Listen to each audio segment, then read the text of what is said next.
नमस्कार, मी गिरीश चंदाने. खारघर नवी मुंबई येथे माझं R&D सेंटर आहे. आपण ऑटोफिल वॉटर कंडिशनरच्या माध्यमातून गेली 16 वर्ष अतिशय सुंदर पद्धतीने आणि अतिशय नाविन्यपूर्ण अशी उत्पादनं बनवतोय. त्याचे वेगवेगळे व्हिडिओ तुम्ही लाखोच्या संख्येने बघत असता, त्याबद्दल तुमचं मनापासून धन्यवाद. आजचा व्हिडिओ काढण्याचं एक कारण आहे की अतिशय वेगळा विषय आहे. म्हणजे आमचे विषय वेगळे नेहमीच असतात, पण हा विषय जरा वेगळा आहे आणि खूप जिव्हाळ्याचा आहे. तर तो म्हणजे बोरवेलमध्ये कमी होत जाणारं पाणी आणि त्याचा प्रश्न. त्यामुळे हा व्हिडिओ पण पुन्हा 10-12 मिनिटापर्यंत जाणार आहे. त्याला काय पर्याय नाही, कारण आपलं एवढ्या वर्षाचं काम आहे ते मांडण्यासाठी एवढा वेळ तर आपल्याला पाहिजेच. तर मूळ विषयाला सुरुवात करूया. तुम्हाला माहिती असेल की साधारणपणे 3 वर्षापूर्वी आपल्याकडे एक व्हिडिओ खूप व्हायरल झाला होता आणि त्या व्हिडिओमध्ये असं दाखवलं होतं, एबीपी माझाचे राहुल कुलकर्णी यांनी तो व्हिडिओ बनवला होता आणि त्या व्हिडिओमध्ये असं दाखवलं होतं की काही केमिकल, काही विशिष्ट रसायनं वापरून बोरवेलच्या झऱ्यामधील पाणी हे वाढतं आणि ते सिद्ध झालेल्या बऱ्याचशा ठिकाणी त्यांनी खूप चांगल्या पद्धतीने काम केलंय. तर तो व्हिडिओ खूप लोकांनी, आमच्या हितचिंतकाने मला 10 ते 15 जणांनी पाठवला आणि त्याने म्हणाला की सर, हे तुम्हाला काहीतरी काम येऊ शकेल. मग त्या व्हिडिओचा विचार करून ते काय झालंय, कसं झालंय, त्याच्यात काही शिकण्याचा प्रयत्न केला आणि त्यातनं ही गोष्ट लक्षात आली की बोरवेलमध्ये झरे जे बंद होतात. आता मी प्रांजळपणे कबूल करतो की त्या व्हिडिओच्या आधी मला खरंच हा विषय माहिती नव्हता, पण आम्हाला एक गोष्ट माहिती होतं की आम्ही गेली कित्येक वर्षाचे तंत्रज्ञान डेव्हलप करतोय, जे प्रयोग चालू आहेत. त्या प्रयोगाच्या माध्यमातून आपण ऑटोफिल वॉटर कंडिशनर वापरून आपलं ऑटोफिल वॉटर कंडिशनर वापरून आम्ही काय करतो, तर जे कॅल्शियम आणि मॅग्नेशियम क्षारांचे जे जाड थर पुट्टे जमा होतात, ते जमा झालेले पुट्टे, ते थर हे विरघळून टाकण्याची क्षमता आपण पाण्यामध्ये तयार करतो. त्याच्यामध्ये आता हे व्हिडिओ चालू असताना पण तुम्हाला त्याच्यामध्ये खाली काही व्हिडिओ दिसतील की याच्यामध्ये हे आम्ही दाखवलेलं आहे. तर मूळ विषयाला सुरुवात करूया की तो व्हिडिओ बऱ्याच लोकांनी आम्हाला पाठवल्यानंतर आम्ही काय केलं की त्या व्हिडिओचा पूर्णपणे 100% विचार करून त्याच्यावरती आमच्या टीम बरोबर विचारमंथन चालू केलं आणि आमच्या असं लक्षात आलं की कोकण वगळता महाराष्ट्रामध्ये बोरवेलचे झरे मोकळं होण्यासाठी किंवा बुजण्याचं जे कारण आहे, ते कारण आहे कॅल्शियम मॅग्नेशियमचं स्केलिंग. आता कोकण का नाहीये?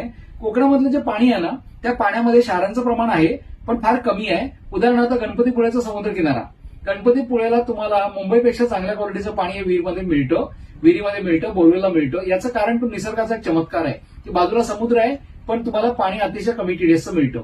पण त्याच वेळेला तुम्ही जर का विदर्भ, पश्चिम महाराष्ट्र, खानदेश आणि मराठवाडा याचा जर विचार केला तर या ठिकाणी बऱ्याचशा ठिकाणी अशा कंप्लेंट आहेत की जर का 6 महिने 8 महिने आम्ही बोरवेल नाही वापरली तर आम्हाला असं लक्षात आलं की आमची बोरवेलची मोटर अडकलेली आहे.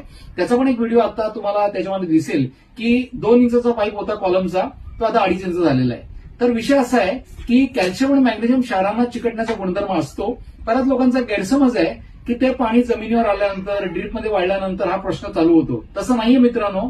हा प्रश्न तेव्हाच चालू होतो जेव्हा पाण्याचं आजूबाजूचं तापमान चेंज होतं, प्रेशर चेंज होतं आणि त्याच्यामुळे बोरवेलचे झरे आहेत ते चोक होतात. आता बऱ्याच लोकांचं एक म्हणणं असतं की सर, हे मातीनी पण चोक होतं. असं नाही होत.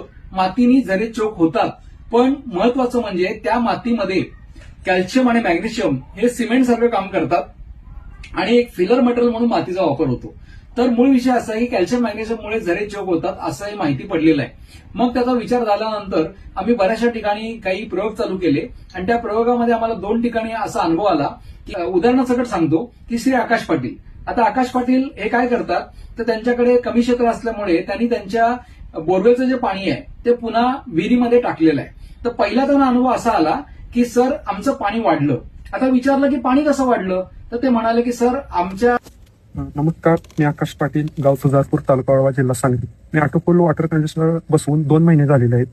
त्याचा रिझल्ट मला भरपूर प्रमाणात आलेला आहे. पहिला रिझल्ट, माझ्या बोरचे पाणी वाढते.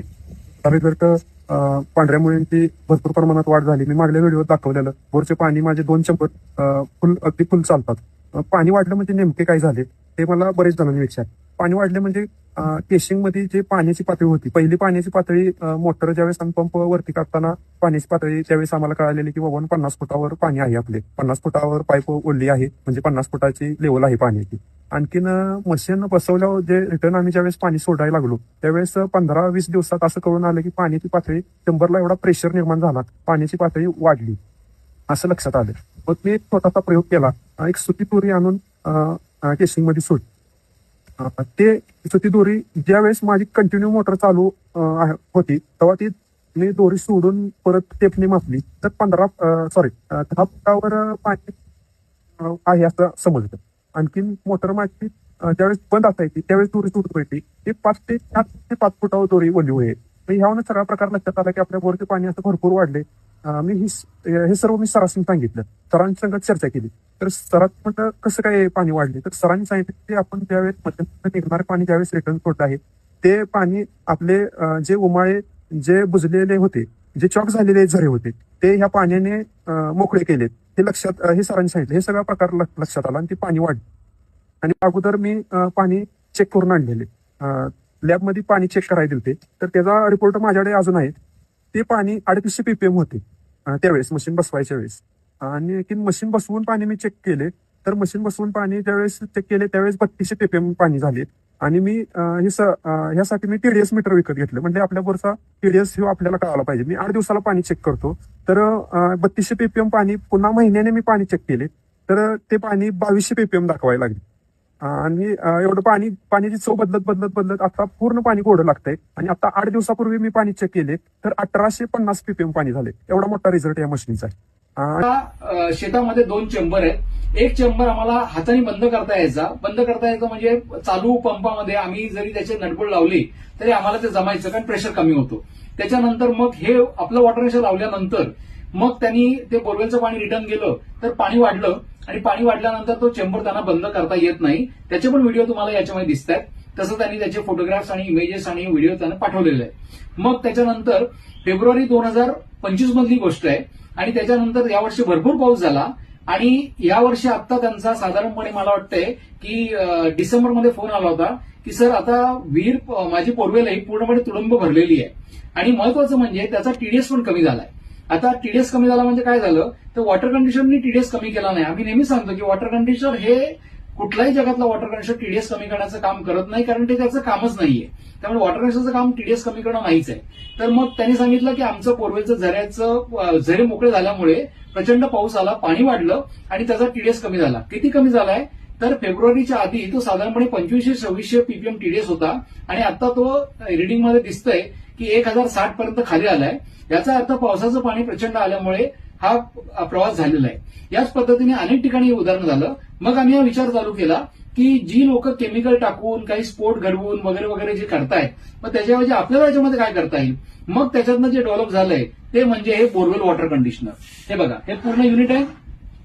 हे युनिट बोरवेल वॉटर कंडिशनर आहे. ऑटोफिल बोरवेल वॉटर कंडिशनर मी तुम्हाला दाखवतो. याच्यामध्ये त्याला 1/2 इंचाचं इनलेट आहे, 1/2 इंचाचं आउटलेट आहे. कसं लावायचं तर हे लागतं तुमच्या बोरवेलच्या आउटपुटला आणि त्याची रिटर्न लाईन ही बोरवेलमध्ये परत जाते.